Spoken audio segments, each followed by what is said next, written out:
అమ్మవారి నివాస స్థానం వేప చెట్టు. ఏ ఇంటి ఇల్లాలు ప్రతి శుక్రవారం కూడాను వేప చెట్టు దగ్గర పసుపు రాసి బొట్లు పెట్టి చక్కగా అలంకరిస్తుందో ఆ ఇంట్లో లక్ష్మీ స్థిర నివాసం ఏర్పరచుకుంటుంది. చాలామంది సహజసిద్ధంగా వేప చెట్టు ఉన్న చోట గనక గృహాన్ని కట్టుకున్నట్లయితే ఆ వేప చెట్టు గాలి వలన అనారోగ్య లక్షణాలు రాకుండా ఆరోగ్యప్రదమైనటువంటి జీవనం సంభవిస్తుంది.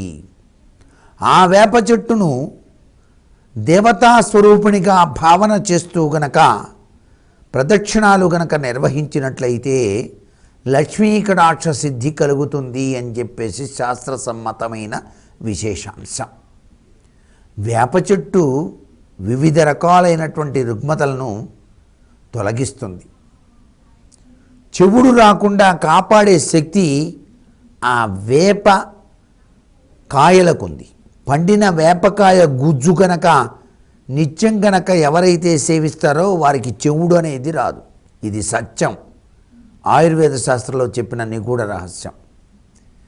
వేప చెట్టు పుల్లతో నిత్యం గనక దంతధావనం చేసుకున్నట్లయితే పళ్ళు గట్టిగా ఉంటాయి.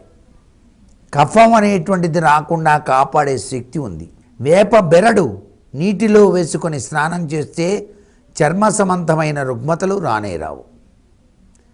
వేప చెట్టుకు ప్రతినిత్యం గనక చెంబెడు నీళ్లు పోస్తే ఆ ఇంట సిరుల పంట కురిసి తీరుతుంది. ఇంత గొప్ప విశేషం ఆ వేప చెట్టుకే ఉన్నది.